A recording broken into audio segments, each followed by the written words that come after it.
రాష్ట్ర ముఖ్యమంత్రి జగన్మోహన్ రెడ్డి ప్రజా సంక్షేమ పాలన అందించాలని, 5 ఏళ్ల పాలనలో రాష్ట్రం సుభిక్షంగా ఉందని, ఇలాగే కొనసాగాలంటే మళ్లీ ప్రజలంతా ముఖ్యమంత్రి జగన్మోహన్ రెడ్డిని గెలిపించాలని ఆత్మకూరు ఎమ్మెల్యే మేకపాటి విక్రమ్ రెడ్డి అన్నారు. ఆత్మకూరు మండలం కరటంపాడు, సాతానుపల్లి గ్రామాలలో ఎమ్మెల్యే మేకపాటి ఎన్నికల ప్రచారం నిర్వహించారు.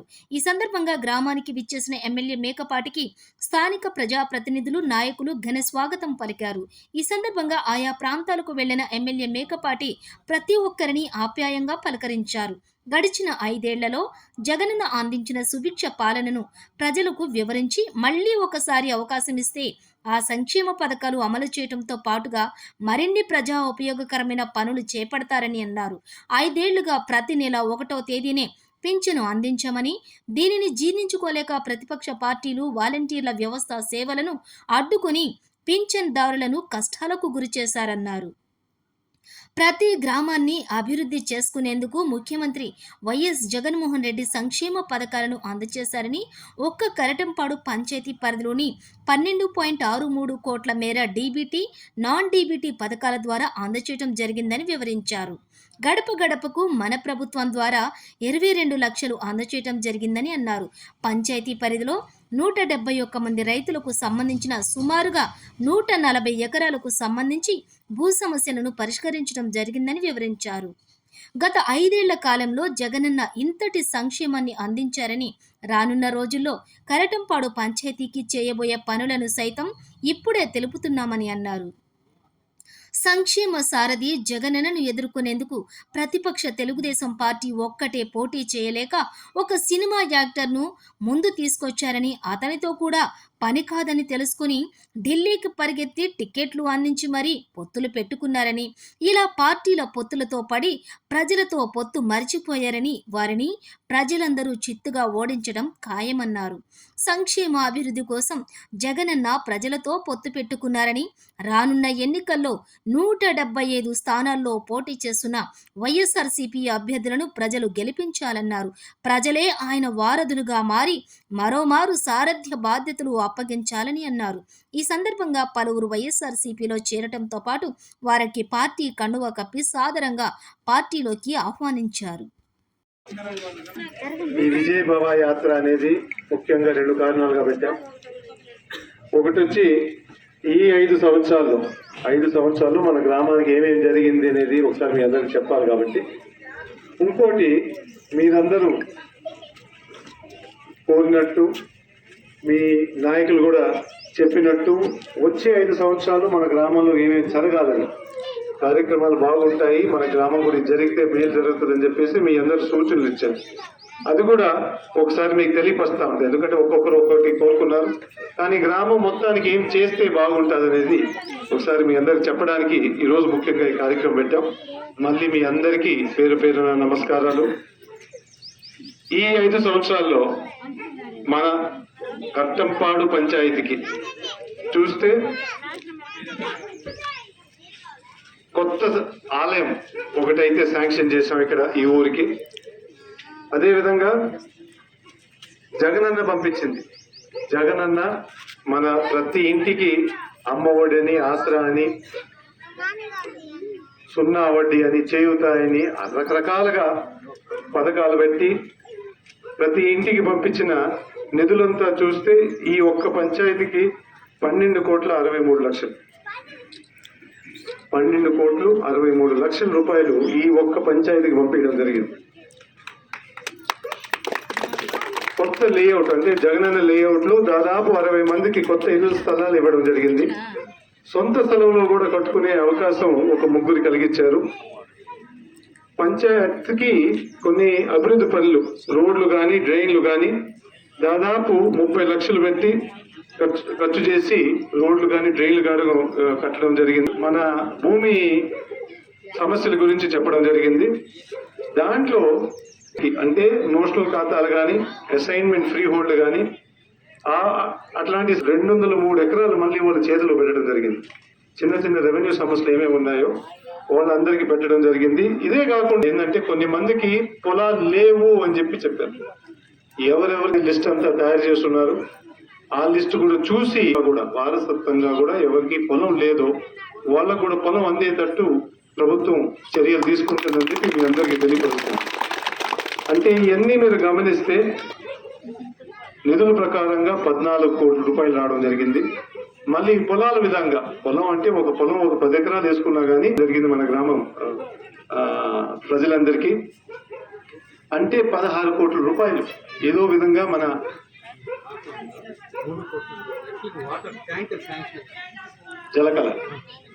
జలకళ ప్లాంట్ లో 3,60,00,000 ప్రభుత్వం చర్యలు తీసుకుంది. ఆ పని కూడా దాదాపు అయిపోవస్తుంది. ఇంకో ప్రాజెక్ట్ కూడా మొదలు పెట్టారు. ఈ గ్రామం కూడా 3 ఫేజ్ కరెంట్ తీసుకొచ్చేటట్టు, మళ్ళీ ఎక్కడన్నా కాలనీల్లో స్తంభాలు లేకుండా లైట్లు లేకుండా ఉంటే దానికి మళ్ళీ కొత్త స్తంభాలు వేసేటట్టు, ఎక్కడన్నా ఇళ్ళల పైన పోయే వైర్లు ఏమన్నా ఉంటే అవి కూడా తీసి వేరే రూట్ లో పెట్టి కొత్త స్తంభాలు వేసేదానికి దానికి కూడా టెండర్ అయిపోయి ఉంది. అది కూడా వచ్చే 6 నెలలు అయితే తప్పకుండా ఆ ప్రాజెక్ట్ కూడా అయిపోతుంది అని చెప్పి మీ అందరికీ తెలియపరుస్తున్నాం. ఎందుకంటే మీరు మన జగనన్న హయాంలో ఈ గ్రామానికి దాదాపు 16 కోట్ల రూపాయలు ఇవ్వడం జరిగింది. మన చంద్రబాబు గారి హయాంలో అదే విధంగా ఈ గ్రామానికి వచ్చింది 70 లక్షలు. ఆ హయాంలో వచ్చి 70 లక్షలు, ఈ హయాంలో వచ్చి దాదాపు 16 కోట్ల రూపాయలు ఇవ్వడం జరిగింది. ఎవరు మేలు చేశారో ఈ గ్రామానికి మీరే కళ్ళారా చూడొచ్చు. ఇది ఏ గవర్నమెంట్ ఆఫీసుకి పోయినా కానీ, ఎక్కడ పోయినా కానీ కనపడుతుంది. ఇదేంటంటే ఎవరో చేసేది కాదు. మీ ఎంపీడీఓ ఆఫీస్ కానీ, పంచాయత్ సచివాలయం దగ్గర ఆఫీస్ కానీ ఎక్కడికైనా పోండి, ఈ రికార్డ్ అయితే బయటకు వస్తుంది, మీరు తప్పకుండా చూడొచ్చు. ఇంకపోతే వచ్చే 5 సంవత్సరాలు ఏం చేయబోతున్నాం అనేది కూడా ముఖ్యంగా మీరు గమనించాలి. ఆర్ఓ ప్లాంట్, ఒక కొత్త తాగేయడానికి డ్రింకింగ్ వాటర్ అంటే మంచినీటి ఆర్ఓ ప్లాంట్ ఒకటి 7 లక్షలకి, సిమెంట్ రోడ్లు ఇంకా 1500 మీటర్లు మిగిలిపోయి ఉన్నాయని 80 లక్షలు, మట్టి రోడ్ అంటే గ్రావెల్ రోడ్ అనేది 2 కిలోమీటర్లు ఒక 10 లక్షలు, సైడ్ కాలువలు దాదాపు 1500 మీటర్లు ఒక 60 లక్షల ఖర్చుతో, మళ్ళీ ఇరిగేషన్ కెనాల్ కి సైడ్ లైనింగ్ కి ఒక 500 మీటర్లు చేయాలని ఒక 30 లక్షలు, శ్మశానానికి ప్రహరీ గోడ ఒక 15 లక్షల ఖర్చుతో, ఈ గ్రామానికి ఒక కొత్త కమ్యూనిటీ హాల్ ఒక 30 లక్షల ఖర్చుతో, కొన్ని దగ్గర సెంటర్ లైటింగ్ కూడా కోరారు. ఇది మెయిన్ ఎన్హెచ్ మీద సెంట్రల్ లైటింగ్, ఇదే కాకుండా ఒక బస్ స్టాండ్ ఇంకా మిగిలిపోయిన డ్రైన్ కూడా కట్టిస్తామని చెప్పేసి మీ అందరికి చెప్తాం. ఇదే మెయిన్ రోడ్డు మీద బస్ షెల్టర్లు కూడా ఒక 2 బస్ షెల్టర్లు కూడా పెట్టమని, దాదాపు ఇవన్నీ చూస్తే 2,62,00,000 ఖర్చుతో ఈ గ్రామానికి మిగిలిపోయిన అభివృద్ధి పనులు అని చెప్పేసి మీరు అందరూ కోరడం జరిగింది. తప్పకుండా కొంచెం లేట్ గా చెప్పావు కానీ పర్వాలేదు. అంటే ప్రతి గ్రామానికి ఒక మేనిఫెస్టోగా తయారు చేసి మీ సచివాలయం దగ్గరే ఒక 2 బోర్డులు కూడా పెట్టడం జరిగింది. అంటే ఒక బోర్డు వచ్చి ఈ 5 సంవత్సరాల్లో ఈ గ్రామానికి ఏమేమి వచ్చాయి అని మీ అందరికీ మర్చిపోకుండా అక్కడ రాసి పెట్టాం. ఇంకోటి వచ్చి వచ్చే 5 సంవత్సరాల్లో మేమేం చేయబోతున్నాం అని, మన ప్రభుత్వం ఏం చేయబోతున్నాం అనేది కూడా మళ్ళీ అది నేను మర్చిపోకుండా ఆ బోర్డు అక్కడ ఉండేటట్టు ఎప్పుడు ఆ పనులు తప్పకుండా ఈ వచ్చే 5 సంవత్సరాల్లో చేయాలని చెప్పేసి మీ అందరికి నా గ్యారంటీ అని చెప్పి ఈ సభ ముఖ్యంగా మీ అందరికి తెలియపరుస్తున్నా. పెట్టున్నాం ఇప్పుడే చదివాను కదా పెద్దలు. సో అంటే ఇవన్నీ మా ముఖ్యమంత్రి గారు నేర్పించారు. ఎక్కడికైనా పోయినప్పుడు ఏం చేయబోతున్నాం అనేది ప్రజలందరికీ తెలియపరచాలి, చెప్పేది దాని తర్వాత తప్పకుండా చేయాలని కూడా చూపెట్టారు. ఈ 5 సంవత్సరాల్లో మీరందరూ గమనించుంటారు, మన ముఖ్యమంత్రి గారు మీకు ఏమేమి చెప్పారో చేసి చూపించి మళ్ళీ ఒక గొప్ప పిలుపు కూడా ఇచ్చారు. ఆయన ఈ 5 సంవత్సరాలు ఏమేమి మార్పు తీసుకొచ్చారో మన గ్రామాల్లో మీరు గమనించుంటారు. విద్య కానీ, వైద్యం కానీ, వ్యవసాయం కానీ, పరిపాలన కానీ అన్ని విధాలుగా ఏ విధంగా మార్పు తీసుకొచ్చారో మీరు గమనించి, మన స్కూల్లో కానీ మన గ్రామంలో ఎన్ని స్కూళ్ళు కొత్తగా తయారు చేయడం జరిగింది. నాడు నేడు కింద ఒక 2 స్కూల్ మీరు అందరూ పోయి ఉంటారు. మన పిల్లలు ఆ స్కూల్కి పోతుంటారు. ఆ స్కూల్ ఏ విధంగా మారిపోయింది మీరు అందరూ గమనించుంటారు. టాయిలెట్లు కూడా ఇక్కడ 5 స్టార్ టాయిలెట్ లాగా ఉండే. ముందంటే చంద్రబాబు గారి హయాంలో పేదవాళ్ళు అయితే ఒక స్కూల్కి పంపించడం మానేశారు చాలా మంది. ఎందుకంటే ప్రైవేట్ స్కూల్ పంపించాల్సిన అవసరం వచ్చింది కాబట్టి, అడుగుతున్నారు కాబట్టి చాలా దగ్గర అయితే పంపించడం కూడా ఆపేశారు. ఈ ప్రభుత్వం వచ్చిన తర్వాత దాదాపు అందరికీ ఫ్రీగా బుక్కులు కానీ అన్ని విధాలుగా ఫ్రీ చేస్తూ మళ్ళీ ఇంగ్లీష్ కూడా నేర్పడం మొదలు పెట్టారు. మీరందరూ చూస్తున్నారు, మన పిల్లలందరూ ఇప్పుడు బాగా జమ్మని ఇంగ్లీష్ మాట్లాడుతూ ఉన్నారు. ఎక్కడ మంచి అవకాశం అంటే ఎవరితో అయినా కానీ పోటీ చేసే పరిస్థితి తీసుకొచ్చి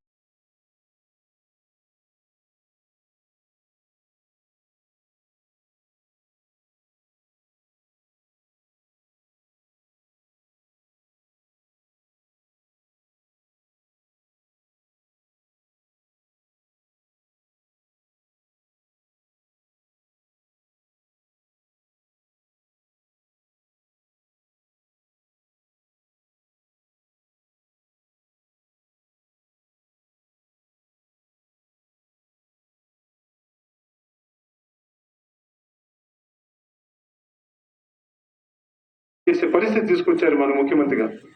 అట్లా గొప్ప వ్యవస్థ తీసుకొచ్చారు విద్యలో. వైద్యం అయితే మీ అందరికి తెలుసు. ఈ పోయిన 6 నెలల్లోనే మీరు గమనించుంటారు, ఇంటింటికి ఒక డాక్టర్ వచ్చారు.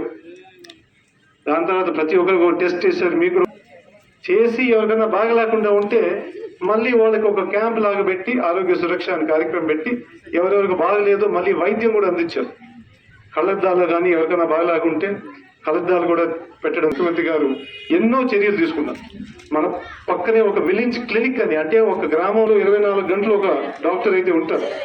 ఎప్పుడైనా కానీ ఇబ్బంది ఉంటే మాత్రం ఆ డాక్టర్ ఇక్కడే ఊరు పక్కనే చేసుకుంటే. ఈరోజు పొద్దునే కొన్ని మందికి చెప్తా ఉన్నా, చిన్నప్పుడు మేము సినిమాలు చూసేటప్పుడు షౌకార్ ఇంట్లో చూస్తుంటాం. అట్లాంటిది ఇప్పుడు ప్రతి ఇంట్లో ఆ పరిస్థితి వచ్చింది. ప్రతి ఇంటికి ఒక డాక్టర్. మార్పు మీరు గమనించాలి. పోయినసారి మన చంద్రబాబు టైంలో కానీ ఏం జరిగింది, ఇప్పుడు మన హయాంకోండి పరిపాలనలో పెద్ద కొంచెం పెన్షన్ తీసుకో. అందరు గుర్తుంది ఒక జన్మభూమి కమిటీ అని. ఆ జన్మభూమి కమిటీ అని లేకపోతే ఒక జెండా అన్నా పట్టుకోవాలి, లేకపోతే వాళ్ళకి సలాం అన్నా కొట్టాలి. అది కూడా మళ్ళీ నమ్మకం లేదు. 3-4 రోజులు కొంచెం ఆగేటట్టు. ఇప్పుడు మీరు అందరు గమనించుంటారు, మన ముఖ్యమంత్రి గారు వచ్చిన తర్వాత ఒక సచివ ఏమున్నా కానీ అన్నీ మీ ఇంటికే అందించారు. ఒక్క రూపాయి లంచం లేకుండా ఎంతో గొప్ప వ్యవస్థ. ఆ లోటు, వాలంటీర్ లేని లోటు ఒకసారి మీరు గమనిస్తే పెన్షన్ అంతా అక్కడ పోయి తీసుకోవాల్సి వచ్చింది. ఎక్కడ సచివాలయం దగ్గరికి కొన్ని మంది 12 కిలోమీటర్లు నడవాల్సి వచ్చింది. 31 మంది వయసు ఉండే వాళ్ళు పాపం ప్రాణాలు కోల్పోయారు. ఆ ఎండకి తట్టుకోలేక వాళ్ళు ప్రాణాలే పక్కన పెట్టాలని చెప్పేసి మన చంద్రబాబు గారు ఎలక్షన్ కమిషన్కి రాసి వాలంటీర్ పని చేయకూడదని చెప్పేసి ఆపిచ్చారు. ఆయన పనులు పెట్టారని చెప్పేసి వాళ్ళ మీద ఆరోపణలు చేయడం జరిగింది. ఆరోపణలు అదే విధంగా కాకుండా మీరు అందరూ చూశారు, మహిళలు మనం చేశారు ఆ వాలంటీర్ల మీద. అందుకు మీరు గమనించాలి, ఎవరు బాగు చేశారు, మీ జీవితాల్లో కూడా ఇబ్బందులు ఎవరి కింద తగ్గాయి. చంద్రబాబు గారి జగన్మోహన్ రెడ్డి గారి హయాంలో ఏ విధంగా మార్పు తీసుకొచ్చారు. ఈ మార్పు చూసి ఈ మార్పు మిమ్మల్నే గమనించమంటున్నారు మన ముఖ్యమంత్రి గారు. మీ బ్యాంక్ అకౌంట్ చూసుకోండి, మీ ఇంట్లో బ్యాంక్ అకౌంట్ చూసుకొని మీ డబ్బులు వచ్చాయా లేదా. మీరు ఈ రోజు ఎద్దో గొప్ప కొంచెం ఇచ్చే పరిస్థితి కానీ పుచ్చుకునే పరిస్థితి అయితే లేదు. ఎవరికి పడ్డారంటే ఈ ప్రభుత్వంలో పేదరికం తగ్గించడానికి మన ముఖ్యమంత్రి గారు ఎన్నో చర్యలు తీసుకున్నారు. అందుకు అంత ధైర్యంగా పిలిపించారు. ఆయన కోరేది ఏంటంటే మీరు సొంతంగా గమనించండి, మీ సొంత లాభం జరిగిందా, మంచి జరిగిందా అని. మంచి జరుగుంటే మాత్రం ఆయన మళ్ళీ కోరేది ఏంటంటే, నిన్న కూడా ఎవరైనా కావలికి వచ్చి ఆ సభకు వచ్చి ఉంటే ఆయన కోరేది ఏంటంటే మీకు మంచి జరుగుంటే మాత్రం మీరు ఆయనకి సైనికులుగా తయారవ్వమని చెప్పి మిమ్మల్ని అందరినీ కోరుకుంటున్నారు. మీ ఇంట్లోనే కాదు, మీ వీధే కాదు, మీ ఊరు మొత్తం ప్రచారం చేయమని. పక్క ఊర్లో మీకు సంబంధం ఎక్కడ ఉన్నా కానీ అక్కడ కూడా పోయి ప్రచారం చేసి ఆయన తప్పకుండా అంత గొప్ప పిలిపించారు మన ముఖ్యమంత్రి గారు. అందుకే టీడీపీ వాళ్ళు వాళ్ళ సొంత సత్తా సరిపోదని చెప్పేసి చుట్టుపక్కలంతా పొత్తుల కోసం చూస్తా ఉన్నారు. ముందు ఒక సినిమా యాక్టర్ని తీసుకొచ్చినారు, మీరందరూ పర్వాలేదు సినిమా యాక్టర్ సినిమాకు బాగున్నాడు కానీ నాయకుడిగా పనికిరాడని చెప్పి మీరు ఒక చిన్న చూపించేదానికి మళ్ళీ ఢిల్లీ వరిగించి దాని తర్వాత వాళ్ళని బీజేపీ వాళ్ళు కూడా తీసుకొచ్చేసి ఇంకో పొత్తు పెట్టుకున్నాడు. ఈ పొత్తుతో ఇంకో కొత్త సినిమా తీసుకొస్తున్నారని చెప్పి. కానీ అసలైన పొత్తు మర్చిపోయినాడు. అంటే ప్రజలతో పెట్టుకునే పొత్తు మర్చిపోయి మిగతా వాళ్ళు అనుకుంటున్నాడు. లాస్ట్ టైం మీరు మంచి తీర్పు ఇచ్చారు, ఈసారి చాలా ముఖ్యమైన తీర్పు. ఆ తీర్పు ఏంటంటే నిర్ణయం తీసుకోబోతుంది. వాలంటీర్ వ్యవస్థ పెడతారా లేకపోతే జన్మభూమి కమిటీ పెట్టారా, ఆ తీర్పు మీరు ఇవ్వబోతున్నా. ఈసారి మాత్రం మాకు వస్తే ఇంకా వాలంటీర్ తీసేస్తాం, మేము చెప్పినట్టే పెన్షన్ ఇవ్వాలని చెప్పేసి ఆయన యువ నాయకుడు లోకేష్ చెప్పడం జరిగింది. మీరు అందరూ టీవీలో చూస్తుంటాం. అది వాళ్ళ ఆలోచన.